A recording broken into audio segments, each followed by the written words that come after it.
Hi all, welcome to my channel. ഇന്ന് ഞാനൊരു north Indian ഡിഷായ പനീർ ടിക്കയാണ് ഉണ്ടാക്കുന്നത്. റെസ്റ്റോറൻറ്റ് സ്റ്റൈലിൽ തന്നെ നമുക്ക് പെട്ടെന്ന് വീട്ടിലുണ്ടാക്കി എടുക്കാവുന്നതേ ഉള്ളൂ. കഴിഞ്ഞ ദിവസം ഞാൻ ഉണ്ടാക്കിയ പനീർ ഇരിപ്പുണ്ടായിരുന്നു, അത് വെച്ചാണ് ഞാൻ ഉണ്ടാക്കുന്നത്. മൈക്രോവേവിൽ വെച്ചും അതുപോലെ തന്നെ തവയിൽ വെച്ചും നമുക്കിത് ഉണ്ടാക്കിയെടുക്കാവുന്നതാണ്. എങ്ങനെയാണ് ഉണ്ടാക്കുന്നതെന്നുള്ള വീഡിയോ നമുക്ക് കാണാം. അപ്പോൾ എല്ലാവരും ട്രൈ ചെയ്ത് നോക്കണം. നമുക്ക് പനീർ ടിക്ക ഉണ്ടാക്കി നോക്കാം. അതിനായിട്ട് ഞാൻ പനീർ, ക്യാപ്സിക്കം, ഒണിയൻ, ടൊമാറ്റോ ഇത്രയും സാധനങ്ങൾ എടുത്തിട്ടുണ്ട്.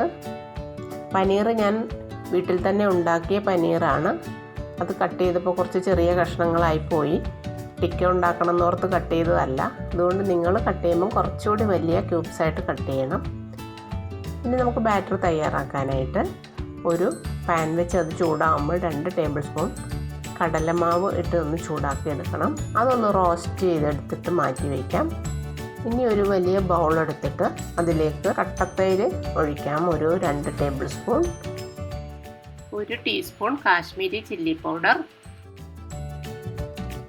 ജിഞ്ചർ ഗാർലിക് പേസ്റ്റ് 1/2 ടീസ്പൂൺ, ജീരകം വറുത്ത് പൊടിച്ചത്, അതായത് നല്ല ജീരകം, cumin seeds, garam masala, pepper powder, പിന്നെ ഒരു നാരങ്ങയുടെ നീര്. ഇത്രയും ഇട്ട് കുറച്ച് ഉപ്പും കൂടി ഇട്ടിട്ട് നമുക്കൊന്ന് നല്ലവണ്ണം മിക്സ് ചെയ്തെടുക്കാം.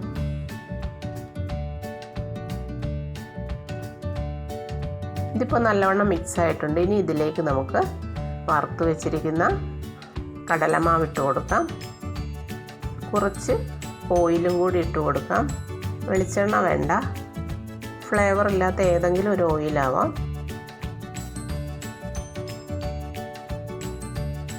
ഒരു ടീസ്പൂൺ കസൂരി മേത്തി നല്ലവണ്ണം പൊടിച്ചിടാം. നോർത്ത് ഇന്ത്യൻ ഡിഷിന് എല്ലാവരും യൂസ് ചെയ്ത് ഇതെല്ലാം കൂടി നല്ലവണ്ണം ഒന്ന് മിക്സ് ആക്കിയിട്ടുണ്ട്. ഈ സമയത്ത് ഉപ്പും പുളിയും ഒക്കെ ഒന്ന് നോക്കണം. ഇപ്പോൾ നമുക്ക് മാരിനേറ്റ് ചെയ്ത് വയ്ക്കാനുള്ള ബാറ്റർ റെഡി ആയിട്ടുണ്ട്.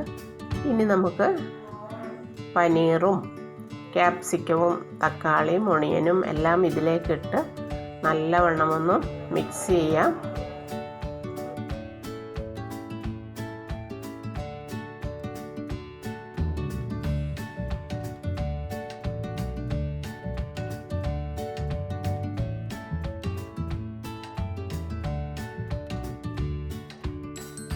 എല്ലാ പീസസിലും ബാറ്റർ നല്ലവണ്ണം പിടിക്കണം. ഇത് നമ്മളിതുപോലെ നല്ലവണ്ണം മിക്സ് ചെയ്തിട്ട് ഒരു അരമണിക്കൂറെങ്കിലും മിനിമം റെസ്റ്റ് ചെയ്യാൻ വയ്ക്കണം. എന്നാലേ അത് മാരിനേറ്റ് ആവുള്ളൂ. ഇനി ഇതുപോലൊരു സ്ക്യൂവർ എടുത്തിട്ട് അതിലേക്ക് നമുക്ക് ഓരോന്ന് മാറി മാറി കുത്തി വയ്ക്കാം. ഒരു ക്യാപ്സിക്കം, ഒരു പനീർ, ഒണിയൻ, ടൊമാറ്റോ, അങ്ങനെ മാറി മാറി ഓരോന്നും കുറച്ച് കുറച്ച് സ്പേസ് ഇട്ടിട്ട് ഒന്ന് കുത്തി വയ്ക്കുക. ഇതിപ്പോൾ എനിക്ക് എൻ്റെ മൈക്രോവേവിൻ്റെ കൂടെ കിട്ടിയ സ്ക്യൂവറാണ്, അതെനിക്കുണ്ട്. ഇതില്ല എങ്കിൽ നിങ്ങൾക്ക് ബാംബുവിൻ്റെ യൂസ് ആൻഡ് ത്രോ ടൈപ്പ് സ്ക്യൂവറും വാങ്ങാൻ കിട്ടും. അത് യൂസ് ചെയ്യുമ്പോൾ നമ്മൾ മൈക്രോവേവിൽ യൂസ് ചെയ്യുമ്പം കുറച്ച് നേരം വെള്ളത്തിലിട്ട് വെച്ചിട്ട് വേണം അതിൽ കുത്തി വയ്ക്കാനായിട്ട്, അല്ലെങ്കിൽ അത് ചിലപ്പോൾ കരിഞ്ഞു പോകാനുള്ള ചാൻസ് ഉണ്ട്. അപ്പോൾ ഞാൻ എല്ലാം സ്ക്യൂവറിൽ ഇതുപോലെ കുത്തി ഗ്രില്ല് ചെയ്യാൻ വെച്ചിട്ടുണ്ട്. 180 ഡിഗ്രിയിൽ ഒരു 20 മിനിറ്റ്സാണ് ഞാൻ വെച്ചിരിക്കുന്നത്. ഇപ്പോൾ അത് കഴിഞ്ഞപ്പോഴത്തേന് ഇതുപോലെ എല്ലാം നല്ലവണ്ണം വെന്ത് കിട്ടിയിട്ടുണ്ട്. ഇനി നമുക്കിത് മാറ്റി വയ്ക്കാം. തവയിൽ എങ്ങനെയാണ് ടിക്ക റെഡിയാക്കുന്നതെന്ന് നമുക്കിനി നോക്കാം. ഒരു പാൻ വെച്ചിട്ട് അത് ചൂടാകുമ്പോൾ കുറച്ച് ഓയിൽ അതിലേക്ക് സ്പ്രെഡ് ചെയ്ത് കൊടുക്കണം. എന്നിട്ട് ഞാൻ പച്ച ഇർക്കലിയിലാണ് നമ്മളുടെ പനീറും വെജിറ്റബിൾസും കൂടി കുത്തിയെടുത്തിരിക്കുന്നത്.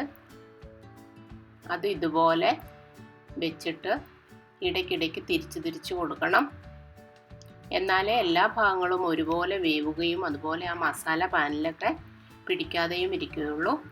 തിരിക്കാതിരുന്നാൽ ഒരു സൈഡ് കരിഞ്ഞു പോകാനുള്ള ചാൻസ് ഉണ്ട്. അതുകൊണ്ട് നമ്മൾ പ്രത്യേകം ശ്രദ്ധിക്കണം. കുറച്ച് ഓയിൽ ഇടയ്ക്ക് ബ്രഷ് ചെയ്ത് കൊടുക്കുന്നത് നല്ലതാണ്. ഒരു 10 മിനിറ്റ് ഇതുപോലെ ടേൺ ചെയ്ത് കൊടുത്തപ്പോൾ എൻ്റെ ടിക്ക റെഡിയായി കിട്ടിയിട്ടുണ്ട്. ഇനി നമുക്ക് ഇതിനൊരു ഗ്രീൻ ചട്നിയാണ് ഉപയോഗിക്കുന്നത്. അത് എങ്ങനെ ഉണ്ടാക്കുന്നത് നോക്കാം. ഒരു മിക്സി ജാറിലേക്ക് ഒരു 20 റോസ്റ്റഡ് പീനട്ട്, ഒരു കഷ്ണം ഇഞ്ചി, 1 ടീസ്പൂൺ കുമിൻ സീഡ്സ് ഇത്രയും ഇട്ട് ഒരു പിടി പുതിനയിലയും അതിൻ്റെ ഇരട്ടി മല്ലിയിലയും കൂടി ഇടാം.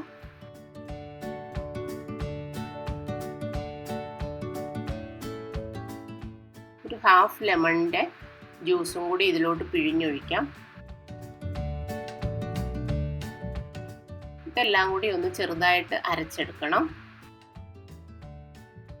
അതിനുശേഷം 3 ടേബിൾ സ്പൂൺ പുളിയില്ലാത്ത തൈരും കുറച്ച് ഉപ്പും കൂടി ചേർത്ത് നല്ല പേസ്റ്റ് പോലെ അരച്ചെടുക്കാം. ഇപ്പോൾ നമ്മളുടെ ഗ്രീൻ ചട്നി റെഡി ആയിട്ടുണ്ട്. നമ്മൾ ടിക്ക ഇതിൽ ഡിപ്പ് ചെയ്താണ് കഴിക്കുന്നത്.